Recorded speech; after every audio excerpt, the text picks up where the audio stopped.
Prêt à hacker du jeu de rôle? Bonjour à toutes et à toutes et bienvenue sur le point MJ. Dans cette vidéo, on va hacker un petit peu. On va essayer de bricoler des règles.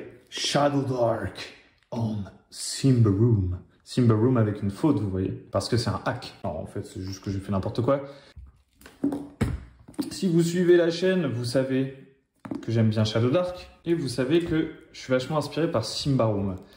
Et après avoir fait quand même une longue campagne de Shadow Dark, 27, 28 sessions, avoir fait pas mal de one-shot de Shadow Dark, tout ça, je me dis que c'est quand même le système que je pourrais le plus facilement hacker pour m'amuser à faire plein de trucs différents, avec lequel je m'amuse pas mal. Et je me dis que ça pourrait être un bon système pour faire une campagne de Medieval Fantasy un petit peu gritty, mais pas trop, un petit peu pulpy en même temps. Tout est possible, on peut bricoler facilement avec la mécanique de chance, tout ça, tout ça. Vous l'avez peut-être déjà vu dans des vidéos précédentes, j'avais envie de rajouter de la corruption dans Shadow Dark, changer un petit peu comment fonctionne la magie. Par exemple, moi je suis pas méga fan du fait que le prêtre, en fait, quand il rate des sorts, après il doit faire des rituels pour que son dieu il soit content, etc. Moi j'aime bien les univers, en fait, où les dieux, on sait pas trop s'ils existent ou pas, et donc où finalement, ceux qui vont utiliser la magie, peu importe qu'ils pensent qu'elle soit d'origine divine, qu'elle aurait été donnée par un démon ou par une fortune ou une divinité terrestre finalement, ou même grâce aux arcanes, à l'étude de la magie, etc., qu'en fait la magie soit nimbée de mystère, ça j'aime beaucoup, et surtout que la magie soit corruptrice, que le pouvoir soit corrupteur, ce qu'on retrouve par exemple dans Le Seigneur des Anneaux, ce qu'on retrouve dans plein de trucs, hein, honnêtement, et en particulier dans Symbaroum. Et en fait, mon but avec cette sorte de hack là, c'est pas de jouer à Symbaroum, vous voyez, parce que Symbaroum, c'est un univers qui est super cool, qui m'a beaucoup inspiré, notamment par ses illustrations, tout ça, comme vous pouvez le voir. Et, et voilà, moi j'aime bien jouer dans mon propre setting et me sentir complètement libre de faire ce que je veux. Et j'ai un blocage mental. Si je suis sur un univers que j'aime bien, j'aime pas le modifier. Par contre, ça ne me dérange pas de m'en inspirer. Et donc, mon but, c'est pas vraiment de jouer à Symbaroum, mais c'est d'importer un petit peu la corruption telle qu'elle est vue dans Symbaroum. Et ce qui est intéressant, je trouve, dans Symbaroum, c'est que la corruption arrive peu importe la magie qu'on utilise. Alors, il y a, si on va loin dans le lore, etc. D'ailleurs, si vous vous intéressez à Symbaroum, il y a une vidéo qui a été faite, que j'ai découverte il n'y a pas si longtemps, sur une chaîne YouTube qui s'appelle G de Bibliothèque, qui est super sympa parce qu'il reprend vraiment toute l'histoire de Symbaroum et toute l'histoire de la campagne, donc c'est full spoiler et tout. Donc c'est pas pour les joueurs a priori, hein, mais c'est pour ceux qui, vu la vitesse de publication par exemple de Symbaroum en français, qui est honnêtement l'une des plus lentes que j'ai jamais vues, ou juste au vu de la manière dont les informations sont pas très bien distribuées dans les bouquins de Symbaroum, c'est à travers des campagnes, il faut 50 000 bouquins pour comprendre le truc, c'est vraiment un de ses plus gros points faibles. Et voilà, cette vidéo-là reprend bien tout ça. Mais bref, un truc que j'aime beaucoup dans Symbaroum par rapport à la corruption, etc., c'est que vraiment, le parti pris, c'est que le pouvoir est corrupteur, quoi. Le pouvoir est corrupteur, il y a quelques formes de magie un peu secrètes, un peu mythiques, justement, que certains peuvent chercher à retrouver, qui seraient prétendument pures et ne provoqueraient pas de corruption. Mais voilà, ça c'est... on va dire que c'est du lore un peu méta. Enfin, globalement, la règle de cet univers, c'est que la magie et le pouvoir en général est corrupteur. C'est-à-dire que vous lanciez des sorts, que vous utilisez des objets magiques, ou potentiellement que, voilà, tout simplement, vous alliez à l'encontre de l'ordre des choses, que vous dépassiez les limites qui sont censées vous limiter, tout simplement. Vous pouvez obtenir de la corruption. Et donc, pour ça, on a un peu un principe, c'est qu'il y a 3 trucs, grosso modo, dans le méta, mais qui font un peu partie de l'univers, hein, dans Symbaroum. Donc là, je me suis pris des notes pour mon petit hack. C'est que le pouvoir corrompt, à la base, le monde, c'est Virsa. Donc c'est un peu la nature telle qu'elle est, les choses telles qu'elles doivent être. Il y a Wilda, c'est une force qui vient essayer de changer ça. C'est la civilisation, c'est le pouvoir, on essaye de transcender notre nature, en fait, de devenir plus puissant, de dépasser nos limites, tout ça, d'amener de l'ordre là où changer l'ordre des choses, on va dire.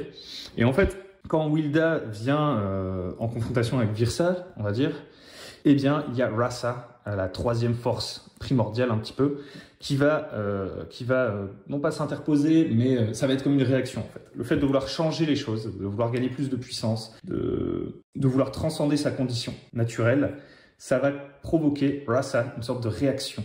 Et c'est la corruption. Ça transforme les gens en monstres, etc., etc. Et donc j'aime beaucoup ce parti pris-là. Et donc, ça, je pense qu'on peut tout à fait l'importer dans plein d'univers. D'ailleurs, ce n'est pas tellement original en soi. Ce que je trouve intéressant en fait dans cette dynamique, c'est juste que vous soyez un natif d'une forêt qui utilise des vieux rituels, etc., et qui est dans la nature. En fait, c'est pas l'affrontement, on va dire, purement de la nature, genre le primitif, etc., contre la civilisation industrielle, tout ça. C'est-à-dire que, par exemple, les elfes, là on entre à moitié dans le spoiler de Symbaroum, mais honnêtement c'est pas du big spoiler, mais même les elfes, tout ça, qui sont dans la forêt de Davokar, s'ils utilisent leur magie pour se défendre contre des envahisseurs éventuels de la civilisation d'Alberetor, tout ça, donc les sortes d'humains qui viennent un peu piller la forêt, tout ça, peu importe ce qu'ils utilisent de la magie, eux aussi vont être corrompus. En fait, le simple fait d'utiliser la magie, d'utiliser certains pouvoirs, est corrupteur. Donc c'est pas juste un truc entre guillemets gnangnan de si on utilise la magie de la nature, il n'y a pas de problème, alors que si on utilise la magie corruptrice de la science et du progrès, ça détruit tout. Vous voyez, c'est peu importe la source de puissance qu'on utilise, peu importe d'ailleurs les moyens, enfin non, les fins qu'on poursuit, il va y avoir de la corruption. Donc ça j'aime bien, je trouve ça cool, ça permet d'unifier la magie. Bien sûr, si on pense à Shadow Dark, chaque classe a des sorts différents, chaque classe normalement a un traitement différent de sa magie. Là en fait, déjà, moi j'unifierais tout. Bien sûr, chaque classe aura des sorts différents, mais vont toutes être soumises aux mêmes règles de corruption globalement. Donc ça, c'est une idée que j'aime beaucoup. Et bon, après, les joueurs, ils peuvent croire en des dieux. Ils peuvent faire des recherches scientifiques sur la magie, etc. Moi, et même eux, au final, je m'en fiche qu'ils soient au courant. Globalement, je considère que toute la magie répond à cette même règle qu'elle est corruptrice. Ensuite, leur personnage, à bien différencier de eux, ne le savent pas et peuvent croire que leur magie divine est moins corruptrice, etc. Mais en réalité, mécaniquement, c'est la même chose. Donc ça, j'aime beaucoup cette idée. Et un truc que j'aime bien aussi de Symbaroum, c'est que la magie, elle va nous faire muter, etc. en fait, quand on va être corrompu. Mais ça va pas être instantané. On peut avoir de la corruption temporaire et ensuite que cette corruption, si on accumule trop de corruption temporaire, devienne permanente. Donc, c'est pas non plus un truc qui rend la magie tellement dangereuse qu'on ne va pas s'en servir. Et même si la magie est dangereuse, on va plus ou moins, je pense, à partir du moment où on décide de mettre une mécanique de corruption, qu'on va mettre les joueurs dans des challenges suffisamment élevés pour qu'ils se sentent obligés de se servir de la corruption s'ils veulent réussir à faire certaines choses, à atteindre certains de leurs objectifs. Et il y aura une sorte de management du risque, parce que c'est ça aussi que j'aime bien. Et d'ailleurs, que j'aimais pas en même temps, je vais vous expliquer. Dans Symbaroum, on a la corruption, et de base, ceux qui utilisent des sorts, etc., il y a pas mal d'aléas, en fait, sur à quelle quantité de corruption on va gagner à chaque fois qu'on lance un sort et tout. Donc il y a une sorte de management du risque. C'est-à-dire qu'à chaque fois que je lance un sort, je jette un dé qui va me donner un nombre de points de corruption que je vais avoir. Donc je ne sais pas en fait quand est-ce que je vais être corrompu. Je n'ai pas une maîtrise totale de ça. Ce n'est pas un management de ressources arithmétiques, quoi. Et je trouve que d'ailleurs que ça c'est vraiment cool. Et je trouve d'ailleurs qu'après il y a des talents dans Symbaroum quand on monte de niveau, etc., qui font que, entre guillemets, les magiciens, alors il y a différentes traditions, il y a plein de règles différentes en fonction du personnage qu'on crée et tout. Hein. Je ne fais pas une généralisation, mais il y a certains talents qui font qu'au bout d'un moment, en fait, ça devient du 1 pour 1. C'est-à-dire que je lance un sort, ça me fait un point de corruption. Et ça, je trouve que c'est moins rigolo. Ça enlève du chaos à la corruption. Mais bref. Peu importe, je vais m'inspirer de Symbaroum, pas pour y jouer, mais pour venir piquer plein de trucs dedans, et notamment sa corruption que j'ai envie d'amener dans mon Shadow Dark. Donc Shadow Dark, le truc, c'est que normalement, chaque classe a un petit peu différentes manières d'appréhender la magie. C'est plutôt une magie qui est chaotique et qui est punitive dans le sens où la règle de base dans Shadow Dark, je me suis fait un peu les petites règles ici.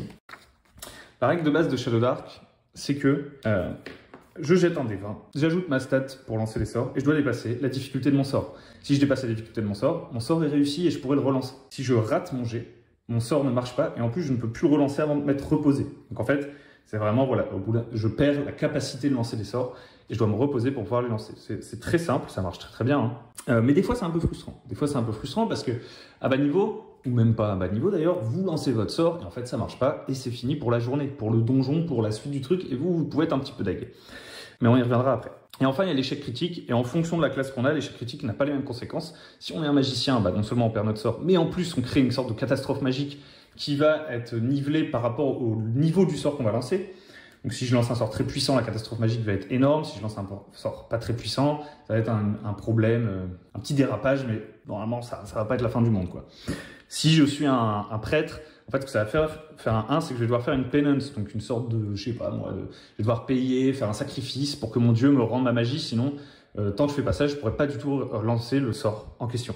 Donc voilà, ça marche, hein, mais ça ne colle pas à la fantaisie un peu que j'ai en tête. Je trouve que c'est pas hyper cohérent par rapport au fait d'implémenter la corruption. Moi, j'aime bien le fait que la magie dans l'univers, on considère que ce soit un peu un truc unifié qui répond à un socle de règles communs, mais je ne vais pas le répéter parce que je l'ai déjà dit avant. Alors, il y a déjà des tentatives de corruption, de règles de corruption homebrew de Shadow Dark, mais elles me plaisent pas trop. Donc, on veut commencer par Into the Shadowlands, qui a été fait, je crois, c'est par un YouTuber HouseDM. Il a créé son supplément Shadow Dark avec sa corruption, etc. Et en gros, c'est assez simple. En fait, on va gagner de la corruption un point par un point. Donc déjà, il n'y a pas d'aléa. C'est pas je fais un truc et là, paf, je ne sais pas combien de corruption je vais prendre. On prend de la corruption quand on fait un échec critique. Donc une fois sur 20 quand on lance un sort, normalement. On prend un point de corruption si on fait un acte mauvais, méchant. Donc là, ça vient mettre tout de suite une question de vertu dans la corruption. C'est plus une cause naturelle de l'univers, le simple fait d'utiliser des pouvoirs qui provoquent de la corruption. C'est le fait de faire quelque chose de mauvais. Donc il y a une sorte de, pas nécessairement de manichéisme, mais de moralité en fait dans la corruption. Ce qui ne m'intéresse pas personnellement. Enfin, pas de cette manière-là. Mais bon, ça c'est, je vais passer sur les règles qui existent déjà. On va voir après. Ensuite, il y a rater un jet pour résister à un sort, un environnement, une créature qui pourrait nous donner de la corruption. Donc ça, très cool. Je ne pense pas que ça ait besoin de répondre à une règle forcément très précise. En fait, ça va dépendre du monstre, etc. Donc ça, c'est une option qu'on peut se garder, peu importe la manière dont on gère la corruption. À partir du moment où on implémente une mécanique de corruption, on va pouvoir utiliser cette mécanique de manière un peu innovante dans différentes situations et tout. Ça, c'est très cool. Ensuite, on a quand on fait un jet sur la table des talents du Warlock ou du Sorcerer, donc qui sont des approches de ces deux classes qui viennent avec le bouquin Into the Shadowlands, mais il y a aussi celles officielles. Il y a plusieurs gens qui ont créé leur classe et tout. Bon, là, c'est dans le cadre de son bouquin à lui. Ces classes-là gagnent de la corruption potentiellement. Ça ne nous intéresse pas parce que je ne joue pas avec les classes de son bouquin. Et en gros, on gagne la corruption un point par un point. Quand on arrive à 10, on perd le contrôle de notre personnage. C'est simple. Donc ça, j'aime bien. Ensuite, on a 3 tiers. On a le tiers 1, c'est quand on est entre 1 et 3 de corruption. Donc là, on va avoir des handicaps sociaux, quoi. Il y a des gens qui veulent plus nous parler, blablabla.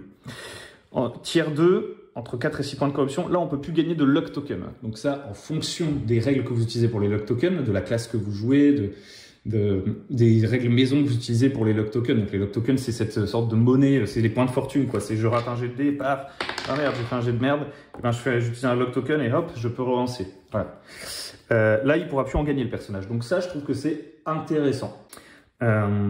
Parce que, il faut bien comprendre, c'est intéressant, mais je trouve que c'est intéressant à partir du moment où en fait la corruption, ça donne vraiment des avantages. Et là, pour l'instant, la corruption ne donne aucun avantage. On va y revenir. Ensuite, tier 3, donc de 7 à 9 de corruption. Là, on passe un peu en mode God mode. On gagne plus de classes d'armure, plus 10 points de vie, plus 2 pour lancer des sorts, attaquer et à nos dégâts. C'est stop. Bon, il y a un truc qui est intéressant là, c'est que plus on va utiliser la corruption, plus on va devenir puissant, mais plus on peut perdre le contrôle de notre personnage, parce qu'une fois qu'on est tier 3, là, entre 7 et 9, il nous manque plus qu'entre 4 et 3 de corruption pour passer sous le contrôle du MJ et devenir un méchant, en fait. Donc c'est intéressant, Sachant aussi que plus on va monter dans les tiers, plus on aura du mal à récupérer, à supprimer de la corruption. Parce qu'on a des moyens de supprimer de la corruption, par exemple en faisant des trucs gentils, en faisant des rituels, etc. Le petit problème que j'ai avec tout ça, donc j'aime bien globalement l'idée, c'est que en fait du tiers 1 à 6, ce n'est que problématique d'avoir la corruption. Donc en fait ça met un peu notre personnage sur un compte à rebours avant qu'il crève.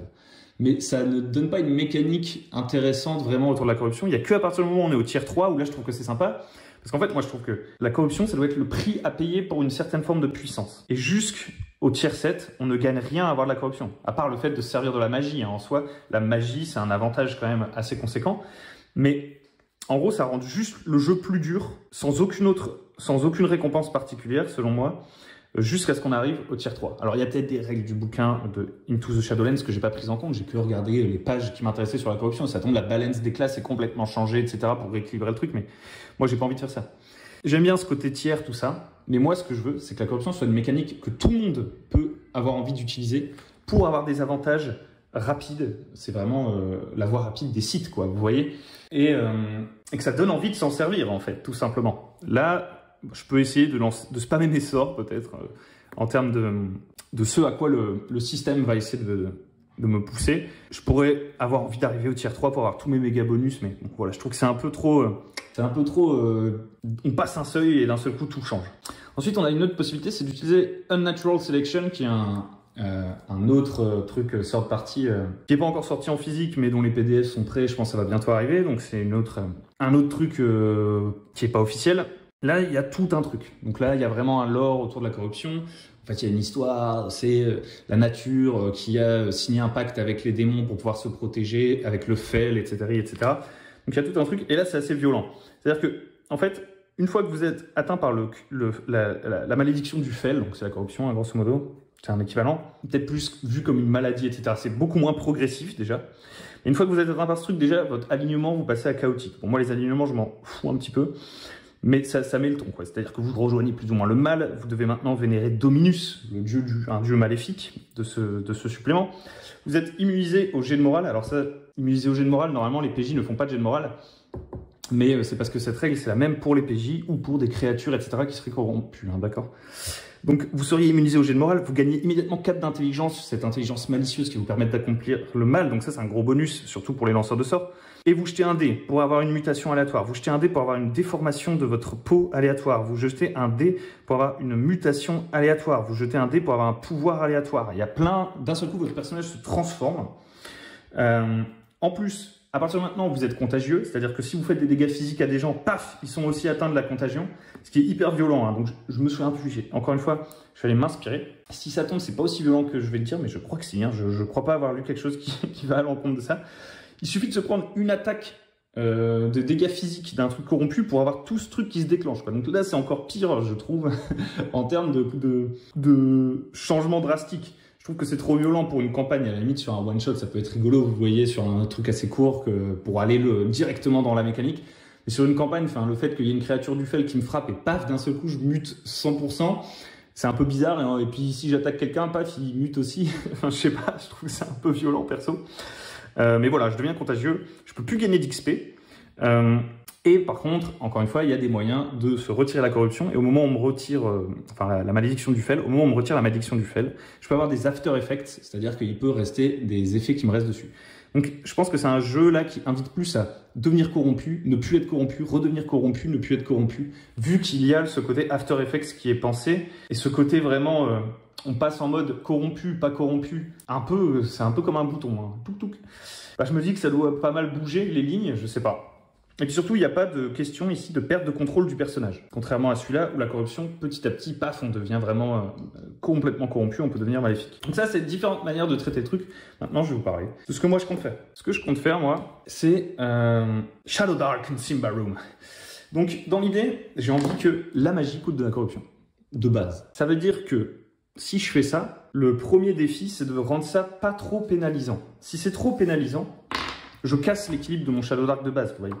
Alors, Shadow Dark n'est pas forcément un jeu qui est fait pour être hyper équilibré, mais normalement, chaque classe doit être cool à jouer. Tout le monde a envie de s'amuser, j'ai envie de dire. Vous voyez ce que je veux dire? Et donc, si d'un seul coup, je pénalise le magicien en disant qu'il y a une mécanique de corruption qui va le rendre plus dur à jouer, plus risqué, etc., alors qu'il a déjà certains risques, etc., sans compensation, bon, je trouve que c'est un peu violent. Donc, ce que j'ai fait, que quand on lance un sort, peu importe notre classe de magie, etc., quand on utilise un pouvoir surnaturel, d'ailleurs, ça peut aussi être un objet magique, ça peut être toutes sortes de choses. Je bois une potion de soin, tout, hein.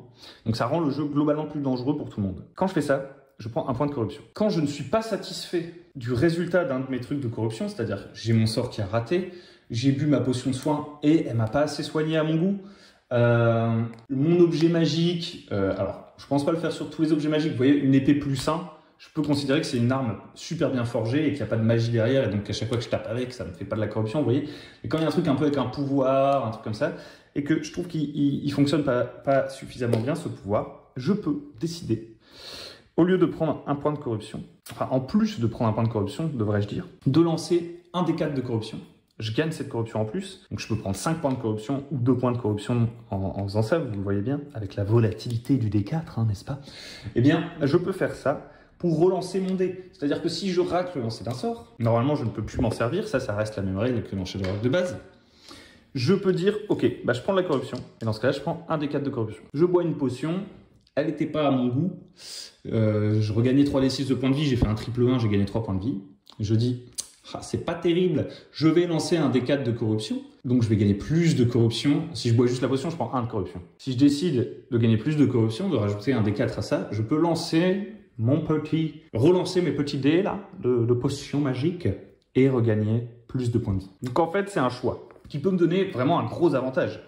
Venir faire face au chaos des dés.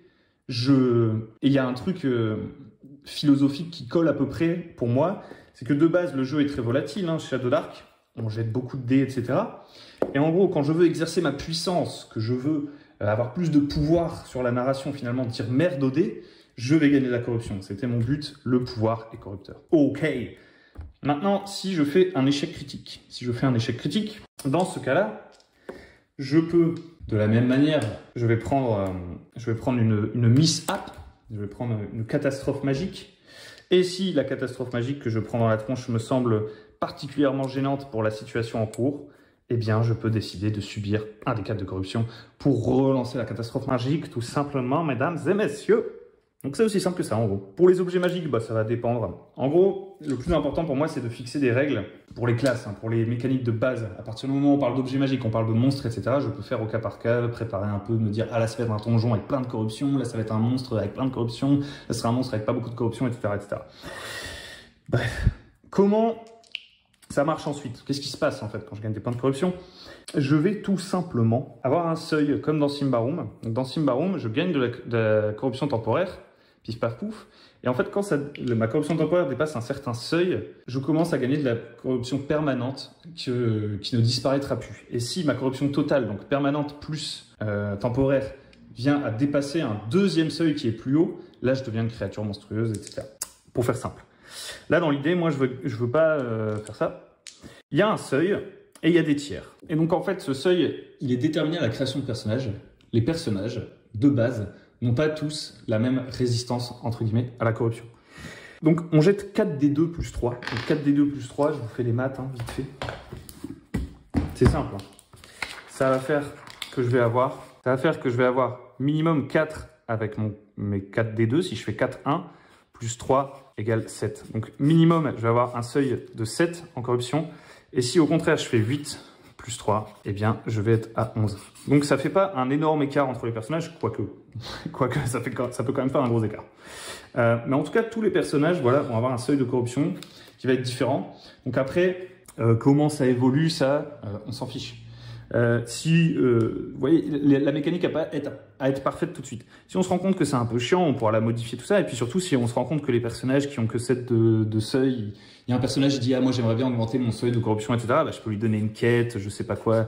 Il doit aller récupérer un objet magique qui s'appelle, je sais pas, la croix sanctificatrice de la corruption de Gladolfera, qui peut augmenter son seuil, etc. On peut inventer des objets magiques, des rituels. La manière de perdre de la corruption, etc., aussi, je trouve qu'on est relativement souple là-dessus. En tout cas, de base, c'est ça. C'est 4d2 plus 3 de corruption à la création de personnages. Donc ça va pas mal déterminer aussi si j'ai envie de faire un lanceur de sort ou pas. En plus de mes stats habituelles. C'est-à-dire que si j'ai un personnage avec de l'intelligence, vous voyez, normalement dans Shadow Dark, direct, je me dis, ouais, je vais aller faire un magicien parce que ma stat, c'est l'intelligence. Mais là, si je suis un magicien avec un petit seuil de corruption, si j'ai beaucoup d'intelligence mais un petit seuil de corruption, peut-être que je vais me dire, je vais pas faire un magicien, je vais faire, je sais pas, un rôdeur. Parce que le rôdeur, lui, il a besoin aussi d'intelligence, mais il n'a pas besoin de lancer des sorts. Ou alors, je vais faire, je sais pas moi, un guerrier avec de l'intelligence, peu importe. Donc ça peut créer un truc, ça peut potentiellement réduire un petit peu le nombre de magiciens aussi, ce qui est pas plus mal, enfin ce qui est pas mal en soi, je veux dire, parce que globalement, si la magie est corruptrice, c'est peut-être un univers aussi où on utilise un petit peu moins de magie. Hein. Et aussi, ça ouvre des portes à faire des personnages qui vont plus être des savants en fait, qui vont pas forcément être des magiciens, ils ont une grosse intelligence, mais ils lancent pas vraiment de sorts. Et grâce à leur intelligence, ils vont faire du learning. Et donc le learning, c'est dans Shadow Dark la possibilité d'apprendre à faire des trucs, quoi, tout simplement. Et ça nécessite de l'intelligence. Je peux avoir beaucoup d'intelligence, un petit seuil, et me dire, bah, j'ai pas envie de faire un magicien. Après, je peux aussi faire un magicien avec un petit seuil, hein, c'est pas gênant. En fait, c'est au joueur de décider, tout simplement, ce qu'il a envie de faire, des caractéristiques qu'il a tirées. Et donc, si je fais un personnage avec beaucoup d'intelligence, mais pas de magie, bah, je vais pouvoir plutôt capitaliser sur le learning et apprendre des nouvelles compétences, genre des skills, quoi. Je vais apprendre des nouveaux skills. Et puis peut-être que, voilà, on peut penser à des classes qui utilisent l'intelligence, mais pas la magie, genre, je sais pas, des apothicaires, des alchimistes, tout ça, qui en soi, pour fabriquer leurs potions, ne vont pas subir de corruption. C'est que quand on la boit, cette potion, qu'on va la subir, la corruption. Donc, un apothicaire qui a beaucoup d'intelligence, je sais pas, il faudrait voir ce que ça peut être une classe d'apothicaire. Là, j'en connais pas. Enfin, je sais qu'il y en a qui existent pour Shadow Dark. Je sais pas comment elle fonctionne, je ne vais pas regarder. Il pourrait fabriquer plein de potions grâce à son intelligence sans les boire lui-même. C'est pour les autres qu'il les fabrique. Donc, son intelligence lui sert quand même si lui, s'il les buvait, il résisterait pas longtemps. Voilà un petit peu l'idée. On a un seuil de base. Et en fait, qu'est-ce qui se passe avec ce seuil? Donc, j'accumule de la corruption. À chaque fois que je lance un sort, paf, je gagne un de corruption, un de corruption, un de corruption, un de corruption, un de corruption, un de corruption, un de corruption. Tant que je dépasse pas mon seuil, minimum 7, il se passe rien vraiment de particulier. Le risque, éventuellement, c'est qu'il y ait une créature qui m'inflige de la corruption et que, paf, ça me fasse dépasser mon seuil. Vous voyez, là, c'est la mouise. Et en fait, quand je vais dépasser mon seuil, eh bien, je vais tout simplement atteindre un tiers de corruption. Donc, j'étais au tiers 0 de corruption, je dépasse mon seuil, paf, j'arrive, tiers 1 de corruption. Le tiers 1, moi, j'ai mis, pareil, j'ai mis le problème, ça crée des problèmes sociaux, genre j'ai un stigmate, un truc un peu visible, mais qui n'a pas d'impact mécanique trop violent dès le départ. Ça va plutôt être un truc, on va dire, lié à l'univers, entre guillemets, au lore. Une fois que j'arrive au tiers 2, pareil, je vais ne plus pouvoir utiliser de luck token. Une fois que j'arrive au tiers 3, je vais avoir les effets du fail de Unnatural Selection. Donc, ce truc-là, dont on a parlé, donc qui est très chaotique, ça me transforme, je peux gagner des pouvoirs, mais je peux aussi avoir des désavantages. Enfin, c'est très aléatoire. Mais j'ai toujours le contrôle de mon personnage. Et quand j'arrive au tiers 4, là, je perds le contrôle de mon personnage. Il devient un PNJ. Alors maintenant, la question qui me reste à élucider, c'est comment ça marche vraiment cette évolution en tiers. J'avoue que j'ai pas trop réfléchi. Je pense que, déjà, première chose, quand je me repose, je perds toute ma corruption temporaire. Ça, c'est quasiment sûr. Quand je me repose, je perds toute ma corruption temporaire. Je pense que je pourrais retirer peut-être de la corruption permanente, donc c'est-à-dire rétrograder en termes de tiers avec potentiellement des rituels, des trucs qui se font dans l'univers, auxquels je ne vais pas réfléchir maintenant, honnêtement. Mais la question, c'est comment j'évolue dans ce sens-là, plutôt. Donc, admettons, j'atteins mon seuil.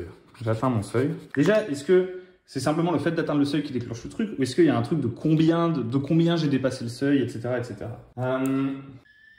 Je pense que ce que je vais faire, c'est que quand j'ai atteint mon seuil, j'arrive directement au tiers, au premier tiers. Ça, c'est la première fois que j'atteins mon seuil.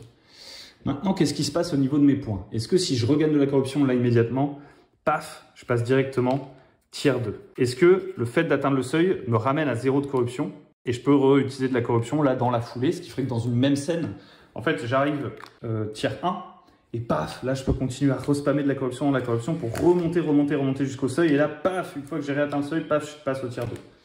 Je trouve que non. Je pense que dès lors que je dépasse mon seuil, je suis dans une zone rouge et que chaque nouvelle itération de corruption que je pourrais gagner me fait immédiatement remonter d'un tiers. Je pense que ça va être ça le truc. Ce qui fait que la corruption peut être très mortelle à court terme aussi si je fais pas gaffe. C'est-à-dire que normalement, tant que je ne suis pas dans un environnement corrupteur, vous voyez, que c'est moi qui lance mes sorts, etc. Bon, potentiellement, pas de chance, j'ai un peu tiré sur la corde. Je dépasse mon seuil. Je prends un tiers de corruption, mais là, je me calme. Et voilà, je ne vais plus gagner de corruption parce que je lance plus de sorts, je fais plus de trucs qui créent de la corruption. Je me calme jusqu'à me reposer, perdre toute ma corruption. Bon, ok, j'ai atteint un tiers de corruption, mais demain, ça ira mieux et je pourrai relancer mes sorts tranquillement, etc. Par contre, si je suis dans un combat contre une créature corruptrice, ça crée quand même un énorme danger. Ça crée cet énorme danger que si elle m'attaque, s'il y a des trucs qui me font gagner de la corruption, alors que je suis déjà à mon seuil, je peux très vite me transformer en monstre et ça peut, voilà, ça permet dans l'univers déjà qu'il y ait des gens qui se transforment, qui se corrompent à toute vitesse et que ça fasse des trucs horribles. Et mécaniquement, ça crée aussi un risque. Donc je pense que ce sera plutôt ça. Dès lors que j'ai atteint mon seuil, on ne regarde pas de combien je dépasse le seuil, on s'en fiche de savoir d'ailleurs. À partir de là, toute corruption que je gagne me fait gagner un nouveau tiers. Et je pense en rester là pour le moment. Alors, il y a une dernière petite chose. J'avais dit que je voulais que tout le monde puisse utiliser la corruption. Que ce soit pas que un truc des magiciens. Donc déjà, première remarque que j'aimerais noter, c'est que je pense qu'on est à un truc qui est plutôt OK en termes d'équilibre. C'est-à-dire que, alors pas nécessairement d'équilibre 100% mathématique, vous voyez, il faudrait faire des tonnes de tests pour savoir si c'est vraiment équilibré. En termes design, de feeling, et je trouve que c'est intéressant. Parce qu'en fait, j'ai pas juste pénalisé les magiciens. Bien sûr, ils ont une pénalité. Cette pénalité, c'est que de base, quand ils lancent un sort, 1 de corruption. Mais en fait, le truc, c'est que s'ils dépassent pas leur seuil, cette mécanique ne les dérange pas. Donc ça les limite dans le nombre de sorts qu'ils vont lancer, dans la journée par exemple. Par contre, là où ils ont un avantage intéressant, tous ces lanceurs de sorts là, c'est que maintenant quand ils ratent, quand ils font un jet où ils fail, avant c'était juste punition directe, maintenant ils peuvent décider d'utiliser un des 4 pour relancer leur sort. Et donc, s'ils doivent lancer un sort au moment critique, etc., que ça marche pas, ils peuvent décider de claquer de la corruption. Et donc, ça vient contrebalancer une des faiblesses de leur classe en leur mettant une sorte de pacte avec le diable, quoi. Donc, à voir. Peut-être que le seuil est trop bas de corruption, je sais pas trop.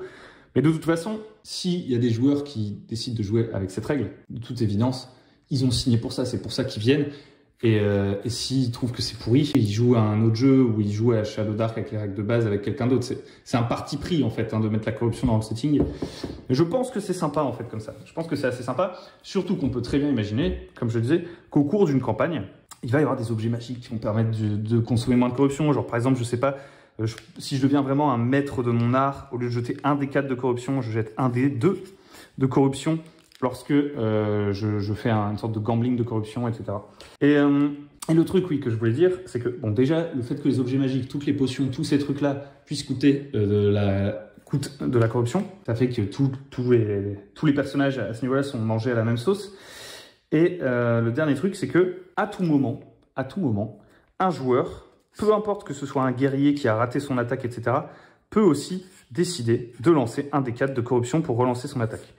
Et donc, ce que ça fait, en fait, c'est que il vient jouer avec le destin, quoi. Il contredit son destin, il abuse, il utilise de la puissance et ça lui coûte quelque chose.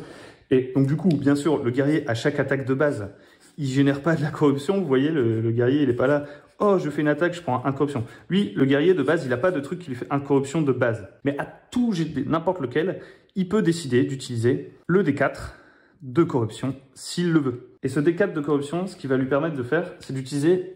C'est comme un lock token en fait, c'est comme un lock token à la demande. Et surtout c'est un lock token du mode pulp. Le lock token du mode pulp, qu'est-ce que ça fait? Ça fait que ça peut demander au MJ de relancer un jet de dés de 1. Genre je viens de prendre un coup critique par un monstre, je prends un D4 de corruption, je demande au MJ relance-moi ce coup critique, je n'ai pas envie de prendre un coup critique par ce monstre. c'est ça la règle. Ça peut vraiment être game breaker. Ça va inciter à un jeu plus pulp, hein, ça c'est sûr. Mais avec un coup. En fait, c'est-à-dire que le jeu reste gritty, voire est un peu plus gritty que le jeu Shadow Dark de base, on va dire. Si je veux pas me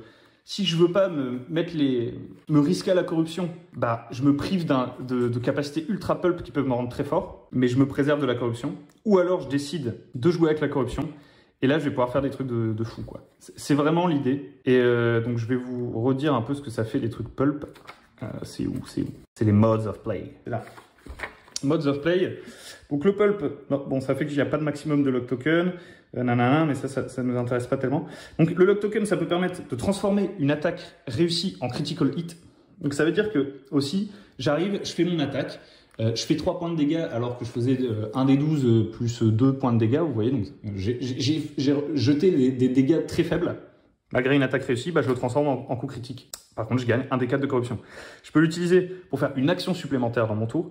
Et je peux l'utiliser pour faire relancer un jet de dés au MJ. Et donc ça peut donner envie à n'importe quel joueur de claquer de la corruption, enfin d'accumuler de la corruption pour être plus fort. Je trouve ça cool. Je sais pas ce que vous en penserez, je vais m'arrêter là. Mais voilà, c'était ma petite idée de hack que j'aime bien et qui va plus coller, je pense. Alors j'espère que ça va marcher, peut-être qu'il y aura des petites déconvenues, des mauvaises surprises, mais je pense que ça peut être cool. Et surtout, je pense que ça va plus coller aux thématiques que j'aime. Ça ancre l'idée que dans l'univers il y a de la corruption dans la mécanique. Merci de m'avoir écouté et puis je vous dis à très bientôt sur le bon MJ. Et n'hésitez pas bien sûr à mettre un petit pouce si vous avez apprécié la vidéo. Allez, bisous!